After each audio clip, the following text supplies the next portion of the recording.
Hi everyone, good evening. Welcome to the WW Code Singapore event. As you know now, we have Shelvia here, an amazing speaker that will be helping us to journey with regards to the cloud, cloud computing with AWS.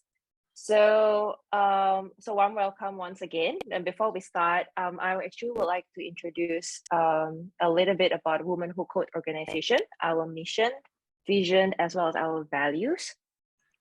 So our mission is to empower diverse women to excel in technology careers, as well as our vision is to ensure that different women and historically excluded people thrive at every level in the tech industry.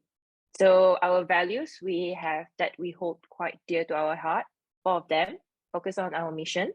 We design for inclusion, advocate for change, and the journey forward.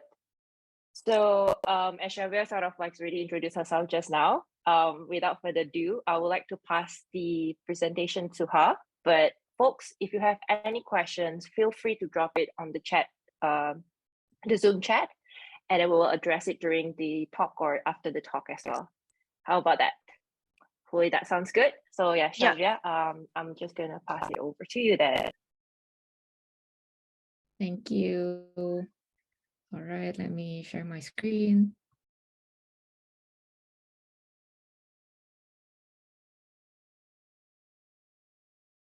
Okay, are you able to see my screen? Yes. Cool. Yeah, so what Stella mentioned, if you have questions along the way, feel free to post it, or even feel free to unmute yourself and then just interrupt me. I want to make this as interactive as possible. So this is just a sharing sessions, right? So don't need to be very formal.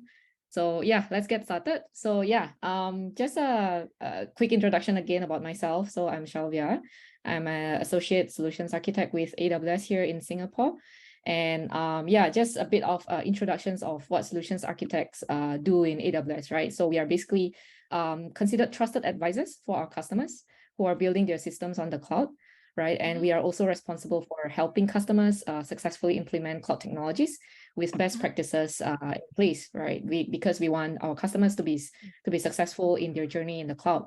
And those best practices typically comes from the deep knowledge of our products and services, and as well as the experts that we have in the company, right? So today I'll be talking about introduction to cloud computing, and of course I'll be sharing a bit more about AWS, right? So today's agenda, we'll start off with just unpacking what cloud computing is so that we are on the same page, right?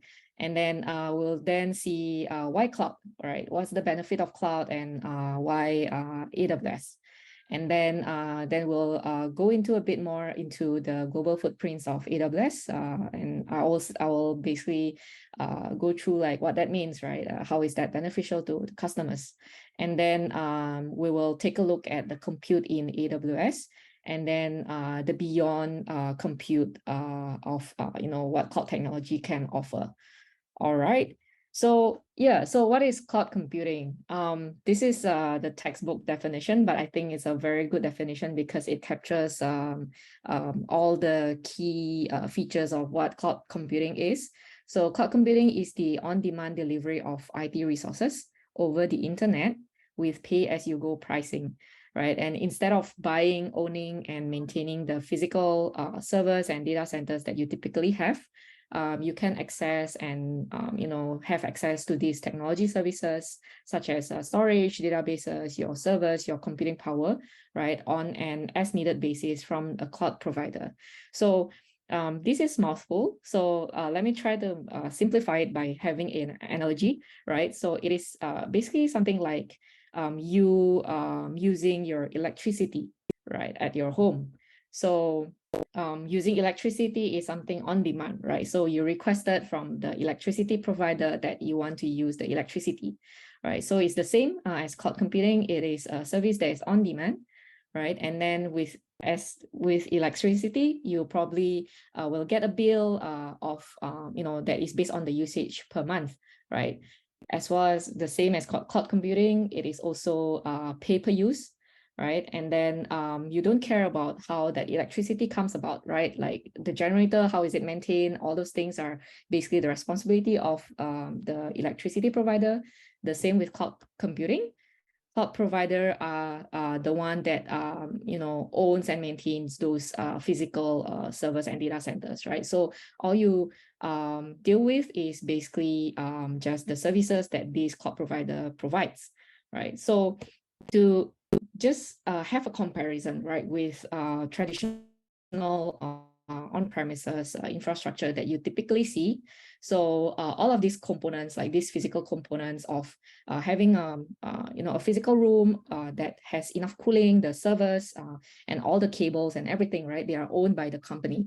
And what typically a user will do is that they will connect and log into the corporate network so that they can access either a storage or file sharing service or applications that is running on that server that's sitting in the company, right? So as compared to that, what cloud provides is the access to the same or similar resources through the internet, but all of those physical servers are hosted by the cloud, and internet resources or connectivity was often represented by a cloud in diagrams that is illustrated, connectivity and data flow, right? So essentially that's how some of the benefits, right, that cloud provides, right, as opposed to on-premises infrastructure. So then what is AWS, right? So AWS essentially is a cloud provider, one of the cloud provider that is available at the moment. And we provide a highly reliable, scalable, and low-cost infrastructure platform, right, in the cloud. And it has currently is currently powering millions of businesses in over 240 countries and territories around the world. So just want to tell you a bit of the background story of AWS, how it comes about. So over a decade of experience building and operating Amazon.com, the folks there back then, realized that they had developed a core competency, right, in operating such a massive scale of infrastructure and technology that they are using to power Amazon.com. And hence they finally, decided and embarked on a mission to offer this to developers across the world, right? Companies across the world, so that they can also build sophisticated and modern applications. So how does that work, right? How does the cloud work, and specifically for AWS here? So as mentioned, AWS owns those physical data centers around the world, right? And how you as a user use AWS is that you basically log into the AWS console, right, which is the screenshot here, right? And then from there, you are able to use, and provision IT infrastructure like servers, databases, right, with clicks of buttons, right? So it's very simple, and that's why, and everything is on demand, right? So it's really easy to get a hold of IT infrastructure if you want to build applications and systems. So why cloud infrastructure, right? So perhaps you can already guess, right, based on what we have gone through earlier, that cloud-based infrastructure does increase IT agility and performance. And how is that so? Because it allows customers to application will be bogged down by maintaining infrastructure, right? So in building and focusing in on applications, right? And then with that, cloud infrastructure does help with scalability as well. So as we see that cloud can offer exponentially across time. So it is the usage as you need more and more servers. They're always available, right? And then cloud infrastructure does improve reliability as well, because as cloud providers, we are the experts, right, of maintaining those data centers, and we make sure that the infrastructure are reliable, and making sure that all the services are available most of the time for you, right? And last but not least, of course, it lowers the cost, right? Because with cloud infrastructure, you opposed to things like on-premise infrastructure, have to provision upfront. You have to guess what are the amount of servers that you need. You no longer have to do that, right? And you don't no longer have provision for that. You can cater to your demand, right, as you scale. So with that, it comes with cost reductions as well as you use a cloud. All right. So then how does AWS cloud infrastructure actually bring this value, right, to customers, right? So the unique thing about AWS Hey, Shell. cloud infrastructure. Yes. Hey, I think your network is unstable though, because we can't really hear what you were saying Yeah. just now as well for the specific slides. Would you mind to change your network? Oh, this one? Oh, it's like Um, it's kind of a bit like very, very unstable, quite brief, but then after that, it just like jump sometimes. Can't hear anything. I see. Yeah, there was a bit of a lag.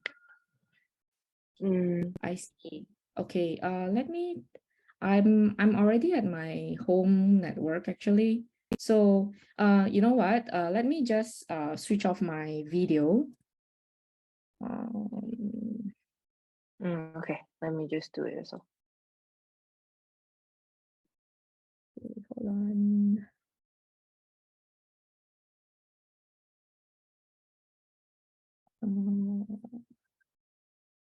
Sorry, I'm just gonna stop sharing first and then.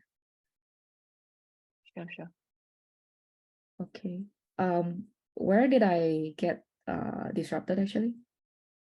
Maybe could you just like repeat the last slides that you were saying just now? The last slide, the latest one. This one? Maybe you can reiterate it again from the beginning if Okay. if you're okay. Sure. Yeah. Thank So so I was saying that at the we talk about like why cloud infrastructure, right? In general, right? So then what are the benefits of AWS cloud infrastructure here? So we identify like the 5 key benefits here. So the first one is security at AWS. Security is very important to us, and we want to make sure that whenever we let customers build their applications, their systems on AWS, it is secure, right? So security at AWS starts with our core infrastructure. So a lot of this infrastructure, physical infrastructure, right, is monitored 24/7 to help ensure the confidentiality, the integrity, and availability of your data. And all data flowing across the AWS global network that interconnects our data centers is automatically encrypted, right, at the physical layer. So customers have a peace of mind to know that whenever they're using the applications, the physical infrastructure are secure, right? And secondly,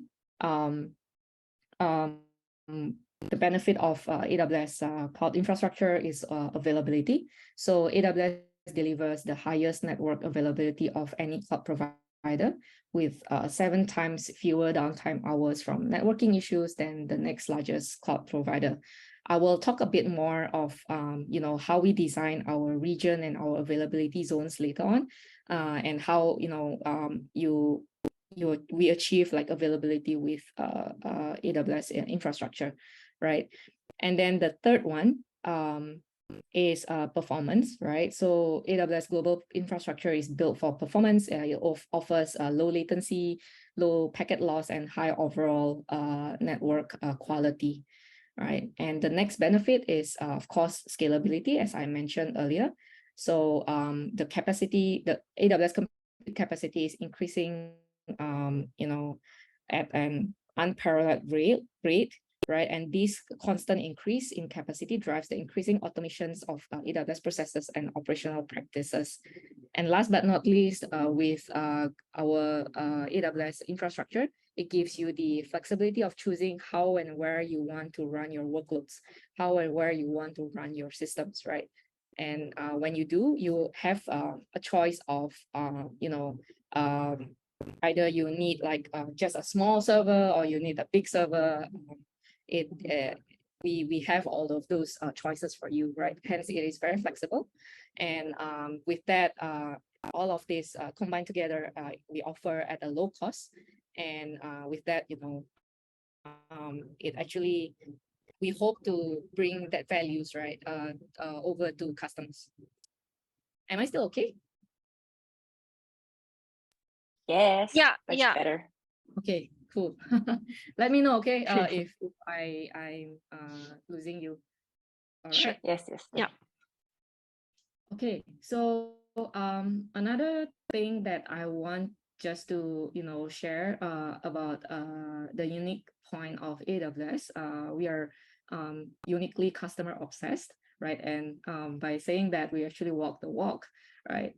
So based on our historical data, 90% of our roadmap and even like the features that you see currently available in AWS, 90% of that actually comes from customer requests, right? So even as an solutions architect, when I talk to customers, I gather feedback as they use the platform, and hence we kind of know that what customers want, right? And 90% of that actually went into how we plan the roadmap. And of course, sustainability is something that we value as well. So AWS is committed to running our business in an environmentally friendly way, and our scale allows us to achieve higher resource utilization and energy efficiency than the typical on-premise data centers. All right, so that is the introductions of cloud computing and AWS. Maybe I'll just stop here if there's any questions from anyone. For now, no questions from me. Okay. I have. Sure. Okay. So Shell, what's actually one of the, maybe some of the challenges that you face when you're building on the cloud at the moment? You mean as compared to, let's say, a typical on-premise infrastructure? Yeah.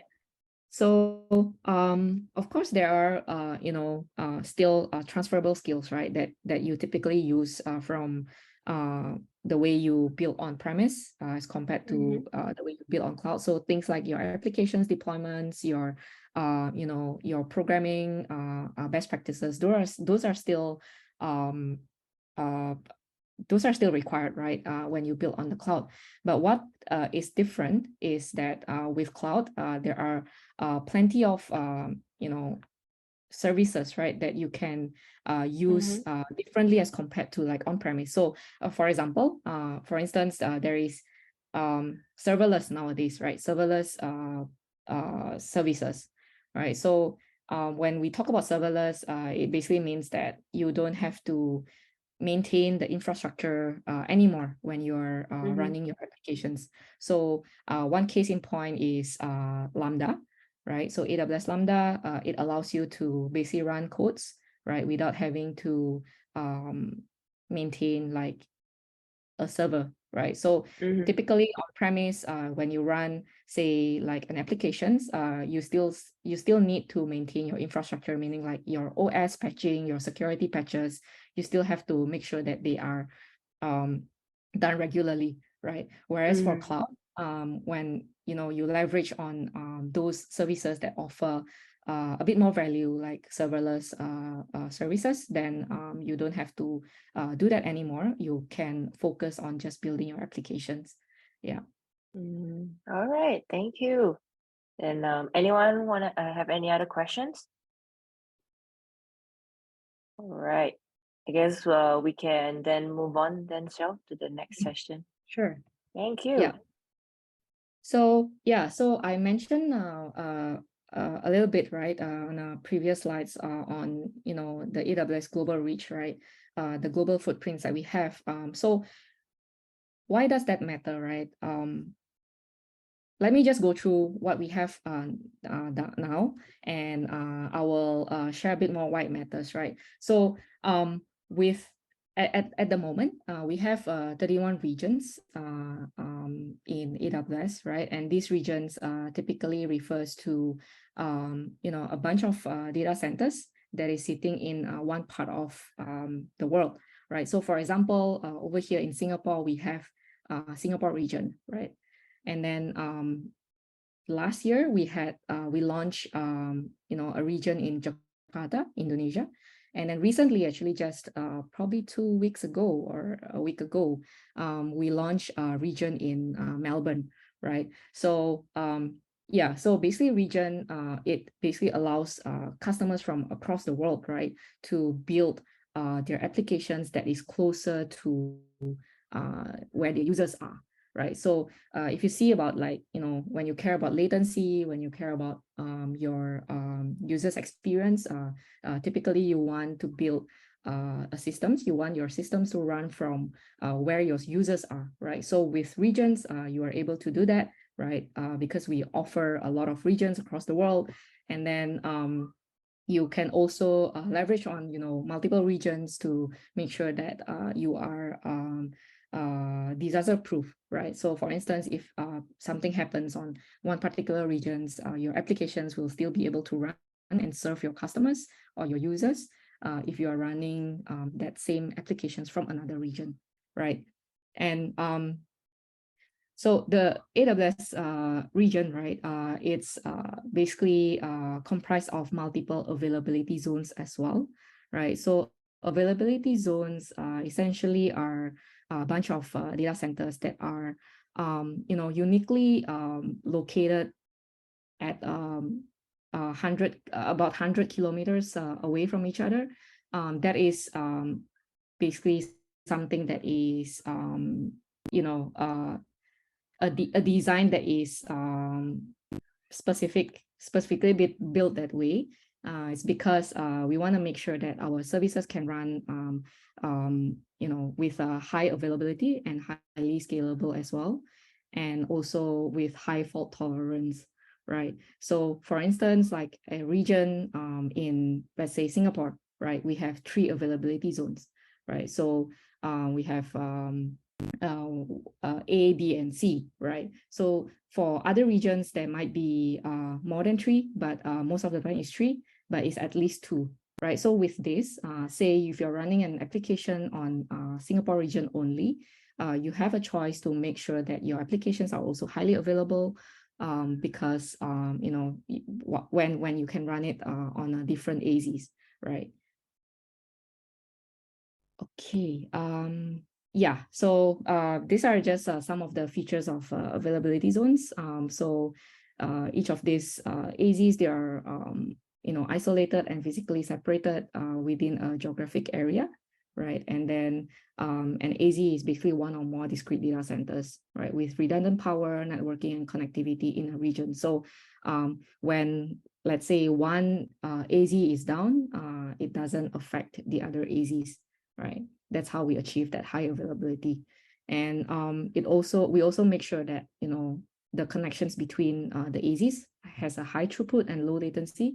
We'll make sure that is below 10 milliseconds, so that you know, if you're running on multiple AZs, you are not impacted by, you know, that latencies, right? And the traffic between these AZs are encrypted. Yeah, and the physical separations is within that 100 kilometers that I mentioned. And again, that's because we want to make sure that we balance between the fault tolerant design versus the latency as well. Okay, another infrastructure that we have is called the CloudFront Points of Presence. So Amazon CloudFront itself is a web service that speeds up distributions of your static and dynamic web content, such as you know, your HTML, your JS files, your image files to your users, right? So typically, customers use CloudFront to deliver this, right? To deliver images or web services to their users, right? And they can leverage on these points of presence to be even closer to their end users. So for example, like within use US alone, right? You see that the pink dots are basically the regions, and then beyond that regions, you see there are more orange dots that represent the points of presence. So for instance, if you are serving a customer that is in like the the mid of the US, right? And you want to make sure that the latency is even lower as compared to just running from the region, then you can basically leverage on CloudFront and utilize the points of presence that is closest to your users, right? And the last one is Direct Connect locations. We have 115 Direct Connect locations at the moment. So Direct Connect basically are a service that that enable customer to basically integrate their on-premise network to their to the cloud, right? So for instance, like I believe that you have heard about like hybrid clouds, or like hybrid infrastructure designs, where companies still want to maintain that physical on-premise infrastructure on their locations, right? Having the complete control over that physical infrastructure, whereas they also want to leverage on the cloud, right? So maybe like a very sensitive information, sensitive data, and sensitive applications will be on premise, whereas those less sensitive ones will be on the cloud. Right. So how do they make sure that they can integrate between these two infrastructure is basically leveraging the AWS Direct Connect. All right. So yeah. So with that, I think what I want to share is that with the global footprints that AWS have, it's basically with the goal in mind to serve, to make sure that our customers can serve their users with the best user experience, right? With low latency and higher speed, right? Yeah. Okay. Any question? Oh, that's quite interesting, Shell, because of you sharing all the different type of like services that AWS provide. So maybe one questions that have in mind is like, could you share maybe like what is the most interesting trend that you've seen in the past few years, or maybe in the past few months of you engaging with the clients and customers? Okay, I think of course, with the COVID-19 pandemic, we see a lot more companies trying to move to the cloud, right? And that's exactly because of the benefits that we see at the start, right, of the presentations, where you can lower the cost of your infrastructure, you can focus more on just building without having to worry about the infrastructure itself. And then basically just even the on-demand services, right? The pay-as-you-go pricing actually comes really well for a customer to move faster, right? Because with the kind of services that a cloud provider can provide, right? That it enables companies to actually accelerate their innovations as well, right? Because they no longer have to do like the purchase of that physical infrastructure, having to like maintain them, making sure that the connections are all there, right? All the cables and everything, right? So with cloud, they don't have to do that anymore. All they do is just a few clicks of the button and they can access like servers, right, for instance. So so what I see is that customers are leveraging cloud to actually innovate faster, right? And then as we see also with cloud, it's getting more and more advanced, right? Like I mentioned, we have the serverless options, and then nowadays there are a lot more than that, right? I will share a bit more later on at the end. So yeah, it's really like modernizing, right? Modernization is like a huge thing now. So people are not just moving to the cloud, but they are trying to see how they can make use of, what cloud can offer, right? Because it's really beyond just, it's really beyond just the servers that we are talking about, right? Yeah. Okay. Oh, and then we also have a few questions from Sari. So one of the questions is that how does cloud computing support the deployment and use of AI application? Support deployment and use of AI. Wow. Okay, AI. that's a really great question. So like I mentioned, right? Like cloud is really beyond the servers and even beyond the serverless, right? One of a great example is basically on the AI vertical, I would say. So in AWS, we have a bunch of services that are basically built for data scientists, right? So right now, on top of my head, there are like SageMaker. So AWS SageMaker actually allows like data scientists to go into our console and then have an access to a Jupyter Notebook, right? So they no longer have to run like Jupyter Notebook on their computer, so they can run it on the cloud, right? And on top of that, like I'll just share a bit of SageMaker. If I lost you guys, please let me know.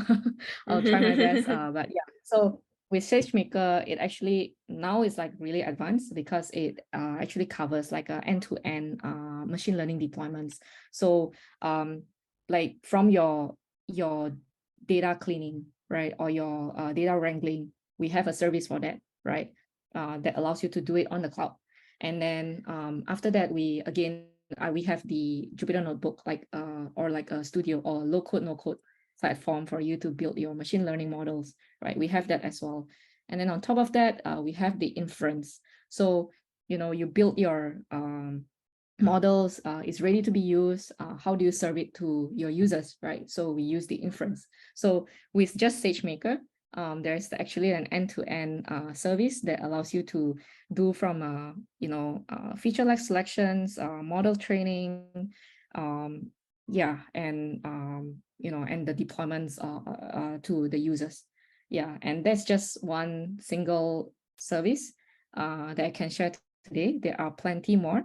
And yeah, there are things like analytics services as well. Yeah, I can talk about that a bit more later on at the end. We can have a full another session on this. Ha. Yes. Okay. Of course. Right. That sounds good as well. I know, right? Yeah. I think another question from Sari. So she is asking about the role does the cloud computing play in development and deployment of edge computing for AI application? Is it kind of similar of the first one? Yeah, not quite sure though. It sounds quite similar. So Sari, would you like to kind of clarify the second question? Oh, hello. Okay. It's kind of similar. Okay. I'm looking at the. Yeah, maybe we can go with the third question about the future of cloud computing and AI, and how will they evolve and integrate together in the coming years? Great question. Yeah, so I think we all know by now, right? Like all companies are trying to do AI, or at least a bit of machine learning, whether be it like to achieve like business outcomes or like to offer AI services to their customers, right? So we like as a cloud provider, we also see that trend that people are trying to leverage on AI and machine learning in particular. So actually at the moment, a lot of our services have the AI ML component already baked in. So for instance, I give you an example of a data warehouse service that we have called Amazon Redshift. So basically it's a distributed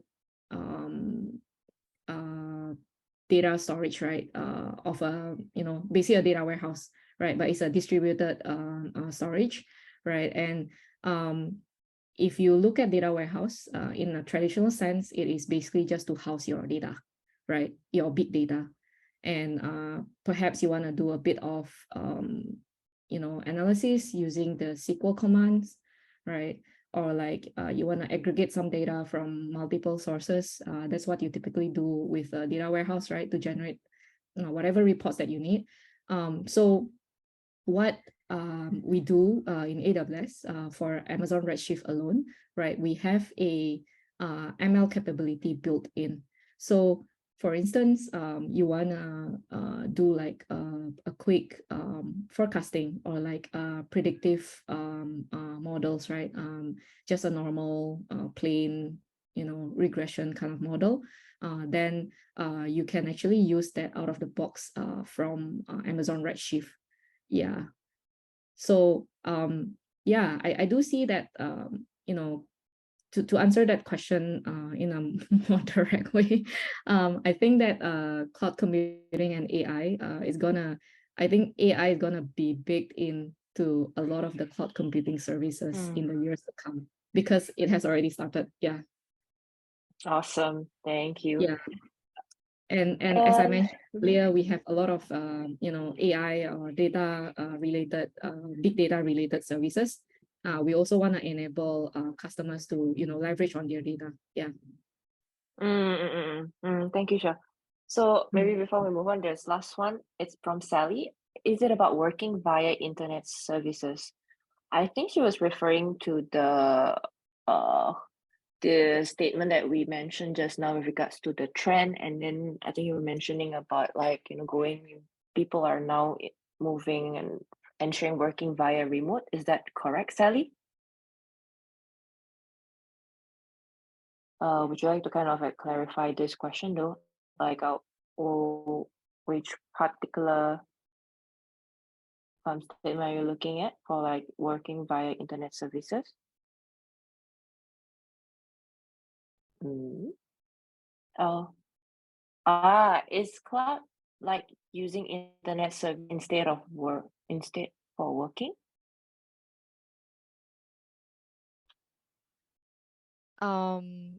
Sally, you wanna come online to perhaps like explain a little bit?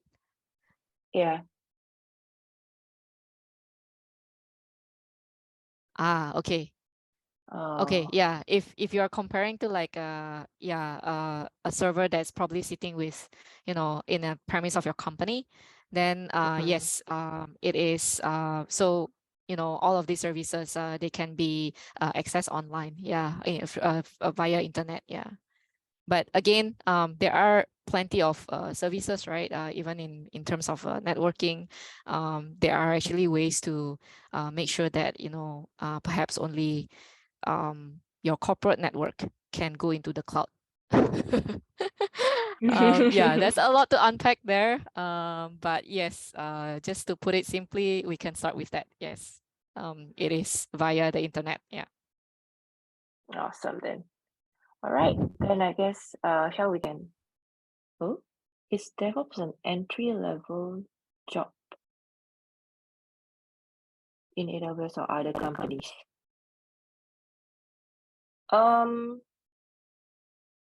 You mean like, okay, I don't really, I'm not really sure how do I answer that one though. Is DevOps an entry-level job? You mean like DevOps engineer in any other company? Like can only, and I mean, someone who actually have no experience, can they get a DevOps job, is it? This question by Lee. Okay. I guess the answer to this, I would say it depends, because when you're talking about DevOps, right? First of all, you need to definitely pass the interview of the company that you are trying to get in. So if let's say you can actually pass the qualifications and you can pass the interview, you can definitely go in. Whether it's an entry-level job or people who doesn't have experience, it really depends. If you can't really pass the interview, good question. You can't pass the interview to that specific company, you definitely can't get that job. If that kind of like makes sense, I hope it is. But yeah, we can actually have like a separate discussion if you want to, maybe later at the end of the presentations, talk more about it, if that's okay. Thank you.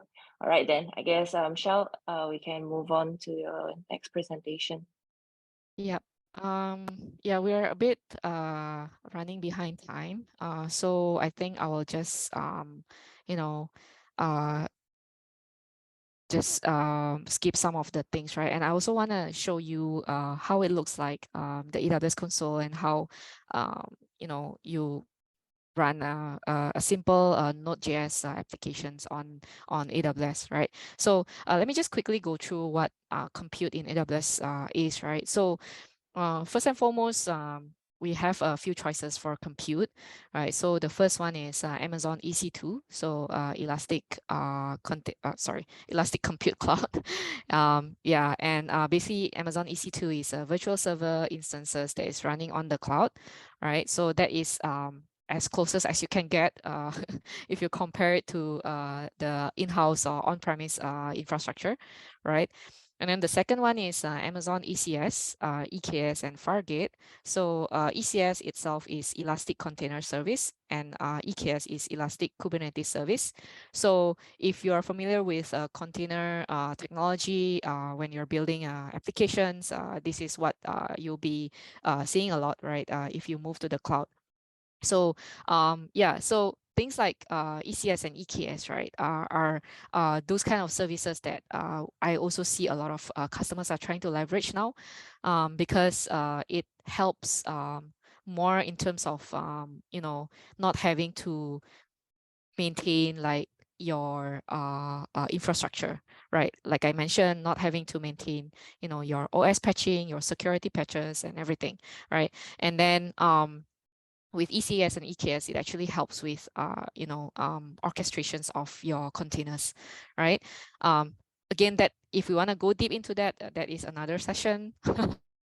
So today I will not be focusing on that. And then the last one is AWS Lambda, right? This is what I mentioned earlier on serverless compute, right? So basically AWS Lambda allows you to basically run your applications without having to maintain any servers, right?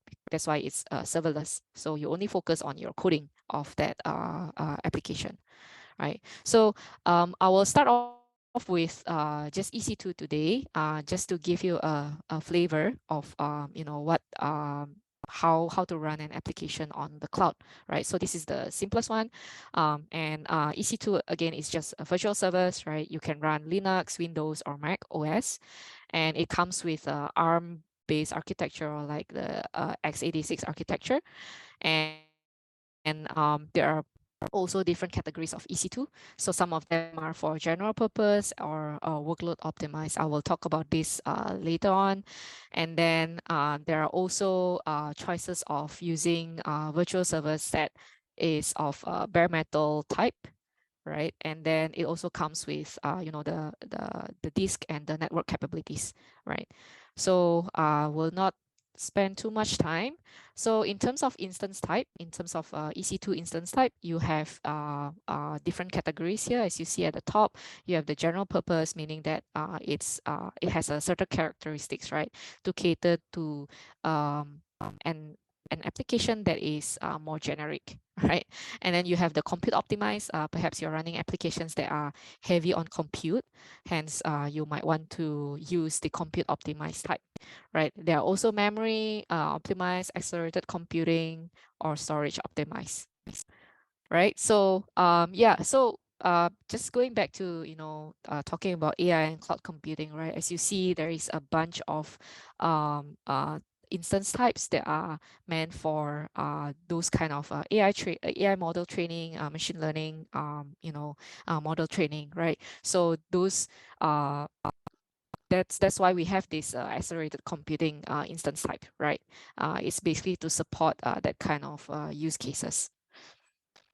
Okay, so if you see this on the console later on, this is just the breakdown of what that instance name means, right? So typically you will see that AWS, the EC2 instance types will be named in this way, right? So you have the first letter, which is the instance family, right? And then you have the generation, C7 there, and then GN will be the attributes, right? And then last but not least, what's after the period will be the instance size, right? So instance size here basically refers to the amount of compute power that instance has, right? So let me just go to that. Yeah, so for an EC2 instance of a certain type, typically it comes with certain specs, right? And that specs typically will have a vCPU, a virtual CPU, and then we'll have the memory size as well, right? So vCPU itself is typically a hyper-threaded physical core, right? So it's different from the core count that you have for a physical server that you have, right? So vCPU, you divide the vCPU count by 2 to get the core count. So if it's a 2 vCPU, it basically means like 1 core count. All right. I won't go too much into that.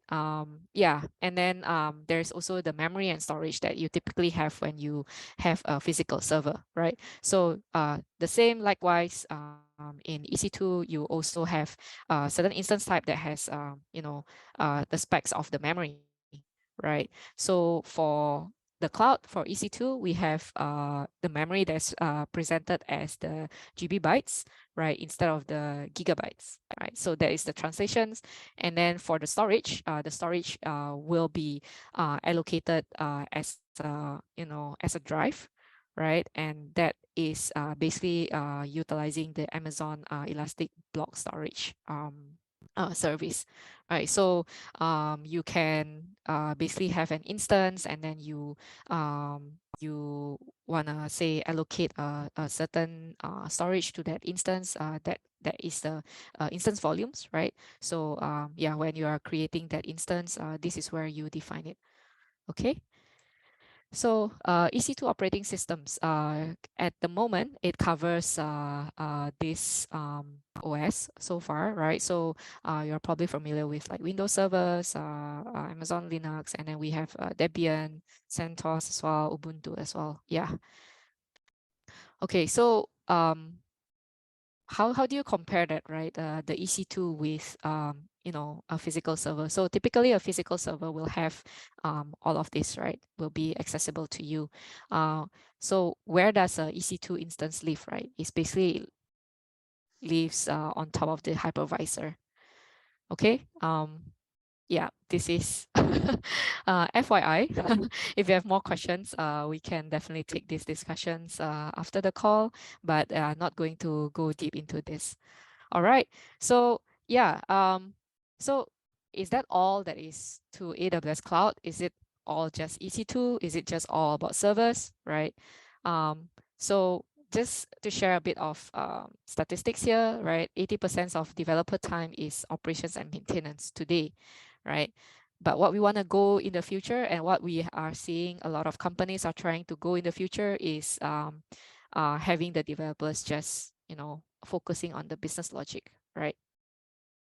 So that is why I mentioned a bit about serverless, why serverless matters, right? And how does serverless computing, right, goes into this cloud, right? So we have actually a bunch of services, as we call it, is small pieces, right, loosely joined, and we basically take those services as like the building block to build an application. Okay. And even serverless is more than compute, right? As we see, earlier we talked about the Lambda and Fargate, right? As a serverless compute, there are actually a lot more serverless options, right, in different categories of the services. So for example, like the database, we have a Amazon Aurora serverless, which allows you to basically run a database without having to maintain the infrastructure, right? And of course, there are other integration services that, again, they are serverless, that helps you to basically glue all of these the small pieces, right, together to make up your applications. Okay, and yeah, just to reiterate the operational responsibility models that AWS provides, right? So when it comes to compute, you see that on the leftmost is EC2, meaning that this is you know, in terms of operations, this carries a bit more load on you know, customers end, right? So if you're using EC2, you still have to do the OS patching, security patches, right? Yeah, but as you move towards the right, you see that the operational responsibility from the customer side is getting less and less, right? Because AWS is doing the work, right? Doing the operational work for customers, right? Yeah, so yeah, as I mentioned, there's a compute, there's databases, storage, messaging, analytics, right? All of these, there is a spectrum to it, right? So it depends a lot, right, on customers' maturity as well, where they are basically in their cloud journey to actually leverage on serverless. Okay, so yeah, just to conclude, we talked about this earlier, right? That you know, what does it mean? Like cloud computing, is it just in-house, replacing in-house server and then like putting that on the internet, right? It's beyond that already. At the moment, we are at about more than 200 fully featured services in AWS, and that covers multiple special areas, right? So it covers like application development and user computing, analytics, machine learning, even Internet of Things, right? So we have services that are built to you know, to basically let our customers to ingest like data from Internet of Things, making sure that they can analyze it, making sure that they can leverage on those data, right, coming from sensors, right? Yeah, and then we have, of course, the mobile app development kind of services as well that actually helps like mobile app developer to, you know, build faster, right? Yeah, and with that as the foundations, right? Of course, we talk about security at AWS. So security and compliance and management tools are, you know, the building blocks, right, of all this, right? The foundations. So all of these services definitely comes with, you know, a certain level of security controls that allows our customers to build confidently on the cloud. All right. Okay, yeah, that's all that I have. We are at the hour, but I do have a demo. Maybe let me just quickly show that, just to give you a sense of what how the consoles look like, right?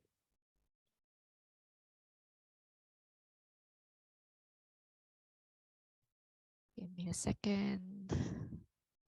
Okay.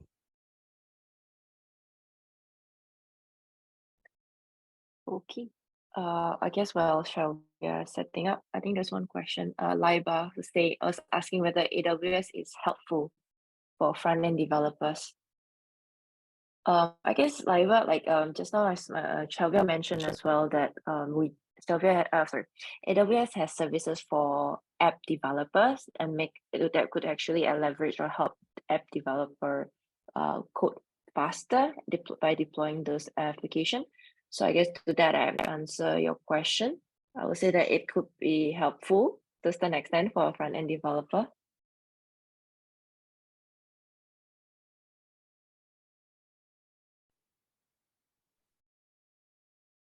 Oh, yeah. Hello, am I Hello. audible? Okay, all right. Yes, you Yes, are. yeah. So Stella is on point on that. So yes, we do have a services that actually helps front-end developers to develop faster. Yeah, you can check it out. It's called AWS Amplify. Yeah, within AWS Amplify, there's even a feature that allows you to convert Figma design to code, to React code. Yeah, so yeah, if you're interested, do check it out, right? Awesome. Thank you. Okay, just to quickly go through, don't want to, you know, hold you back too long. So yeah, this is the AWS console, right? So basically I'm logged into my account, right? And then you see that there is a, over here there's it says Tokyo. Basically I'm at the region, Tokyo region here, right? So yeah, if you're, if you're building on Singapore, you want your applications to run from Singapore, then hence you choose Singapore, right? And with regards to the amount of, all the services that are available, as you see, like there are plenty of it. Those on my slides are just like probably 1/5 of it. Yeah, so we are building a lot of like services that is focusing on different use cases, right? And that is intended because we believe that there is not there isn't like one size fit all, right? To build the applications with the best practices in mind, right? Okay, so let me just quickly go to the EC2. So what you will see when you go to the EC2 is the dashboard, right? So over here, you see that there is a sections that tells you how many instances are running, how many, how many volumes are there that is running in your account. And there's even the service health, right? To make sure that this region is okay. So we talk about disaster, fault tolerant and high availability, right? So it doesn't happen often, but if a region is down or like a particular availability zone is down, then you will basically get alerted here, right? And you see here in Tokyo there are 3 zones, right? 1A, C, and D. And yeah, let me just go straight into the instance. So I have one running, and basically this server, right, is running a sample Node.js app. Let me pull that in. So this is my application, and it's actually running from the EC2, right? So yeah, and just want to go through like, okay, so for instance type, you see that there is a t2.micro, right? That is the instance type of this particular server, and currently it's sitting in Tokyo 1C. Okay, and for this particular server, I make sure that it has the public IP address, right? So that I can access it from the internet. So as you see, there is the public IPv4 address and then the DNS as well, right? So I can basically go into my server with both, right? Because they are publicly accessible. Okay. Okay, so let me just connect to this server using the session manager. So basically, this is also a feature from EC2, right, that allows you to connect to the server out from the browser itself, right? And then that's I get the access to the terminal directly, right? So over here for the systems manager, if you're familiar with how you typically connect to a server, right? Typically you would probably use SSH, but for this, you're not using SSH and you're basically leveraging on this systems manager service, right? And that is a lot more secure than using SSH to connect to your server. Okay, so over here, I'm basically just I'm at this folder. So I will go into where my node sample app is. Okay, so if you see, these are my applications, right? And my application is basically an Express server. So if I go to this JS file, you will be able to see that, yes, it is an Express app, and it has, just the typical routing for the application, right? So I will try to change these two, right? I will change, perhaps just in the interest of time, I'll just change one. So I'll change this, right?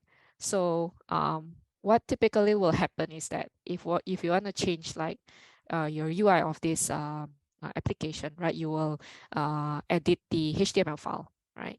And over here, the default should be the index HTML, right? Just to Yeah, so this is the index HTML. So that's what I'm gonna change. I'm going to go to the assets. Okay. Yeah, and we'll change this one then.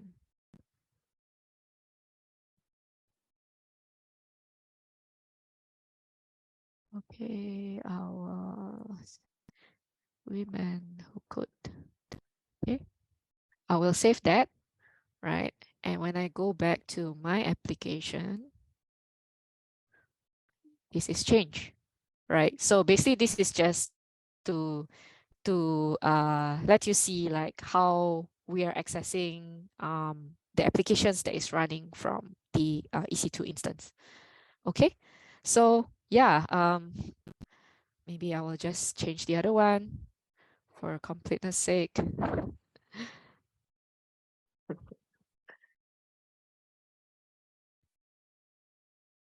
All right. So this is introduction to cloud computing, right?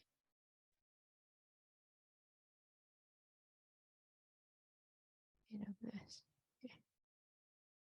Okay, so similar thing. If I refresh that, this will be changed. Okay. So yeah, that is EC2 for you. And of course, as we mentioned, cloud is more than that. There are a lot more services to that can help you with, any types of workloads, right? Yeah, any types of applications that you want to build. But yeah, basically that is the gist of it. Okay. Yeah. So with that, I think that's the end of my presentation. Stella, back to you. Any questions? Right. I do have questions. So, but before I ask, anyone have any other question they want to ask Shelvia? Okay. So maybe can you share with us, like, what makes you interested in this industry, and then how do we start if anyone actually interested to learn about cloud? Yeah, so like I mentioned earlier, I used to be a software engineer, right? Before I joined AWS to be the solutions architect.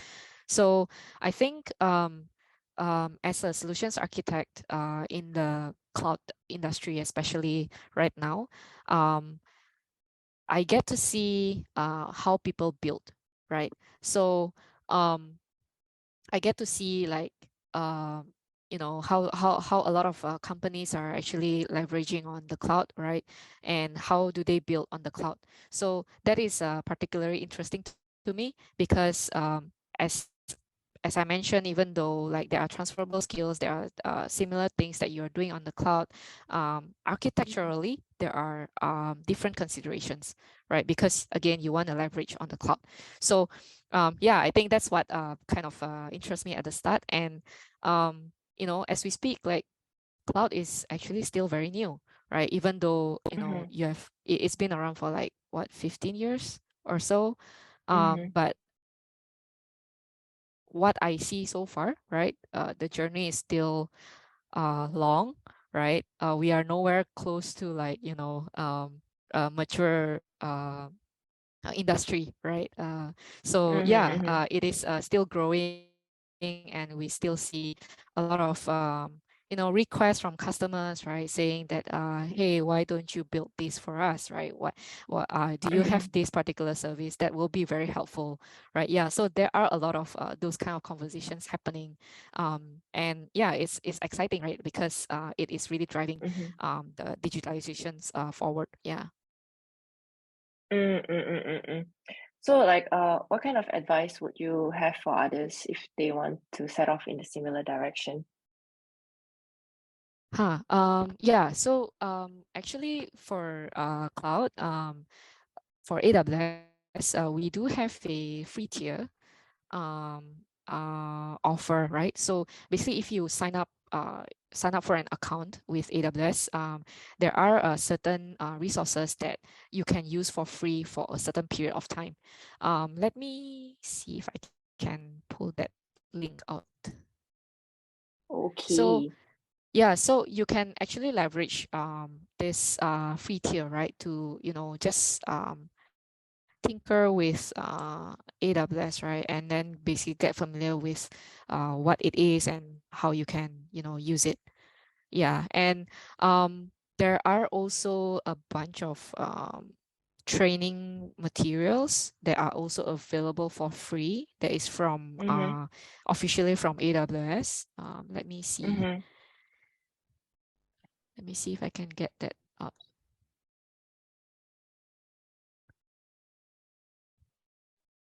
Yeah, you can visit this actually.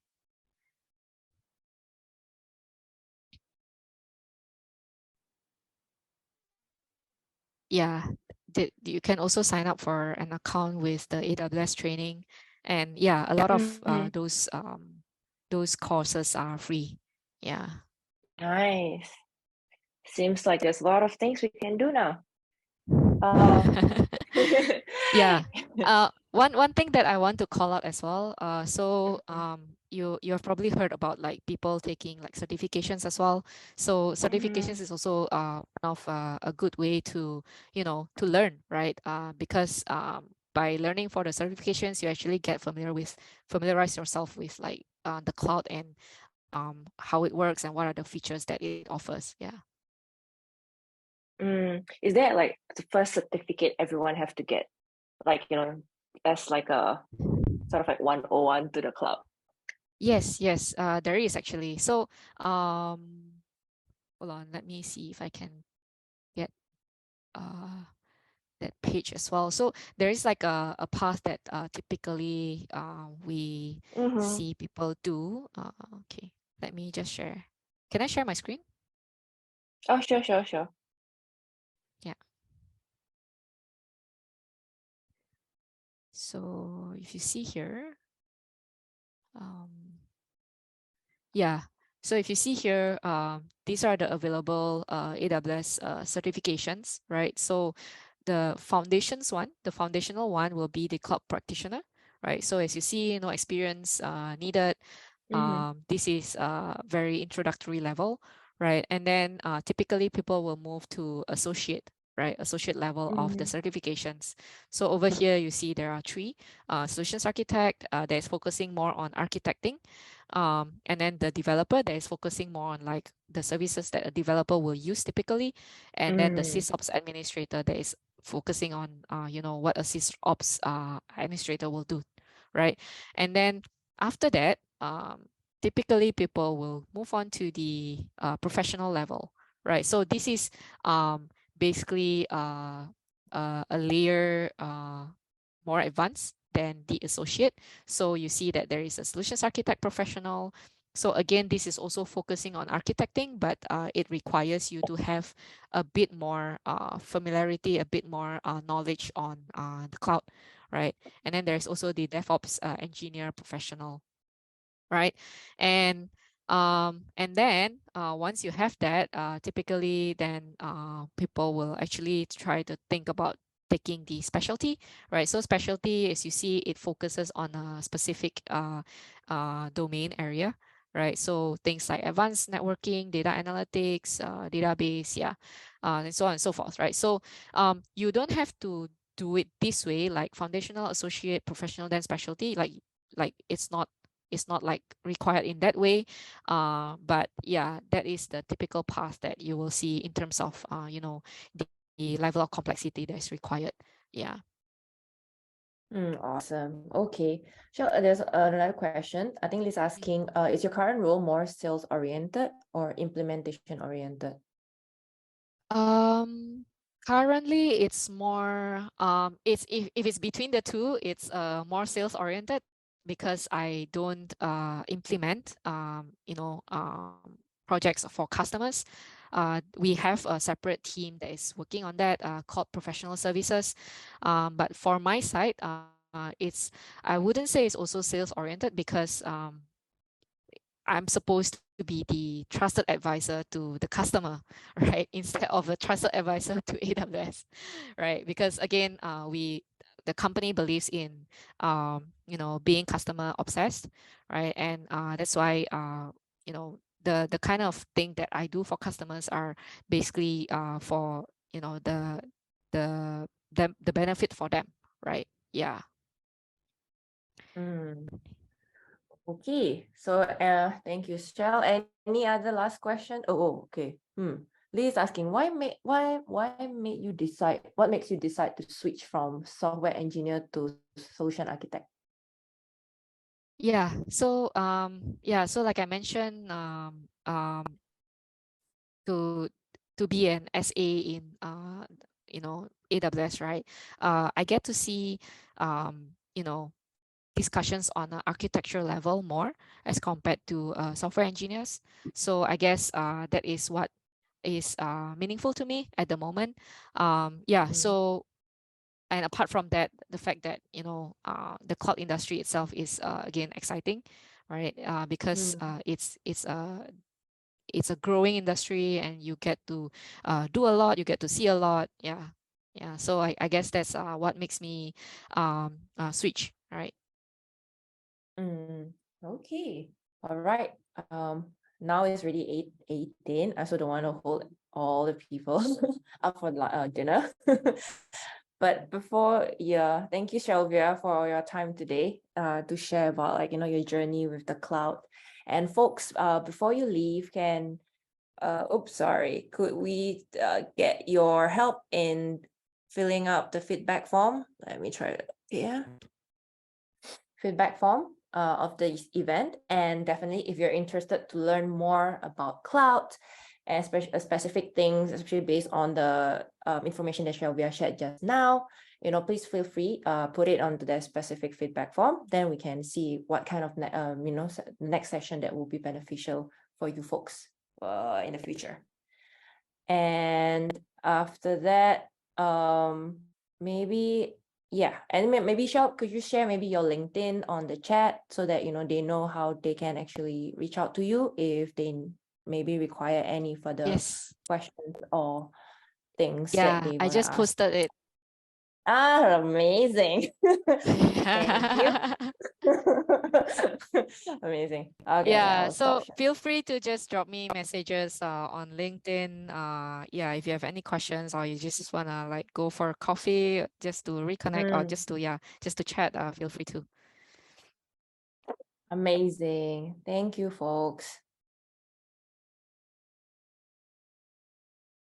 Okay. Thanks everyone. So just make sure that you give us feedback, because we also want to make sure that the next sessions are catered to what you want to hear. So thank you and good night. Yes, good night. And also don't forget folks to join WW Code community to learn more. So here is where you can actually find us on Twitter and Instagram, as well as you can email us directly if you have any further question or any topic that interests you as well. Maybe related to cloud, may also related to other things as well.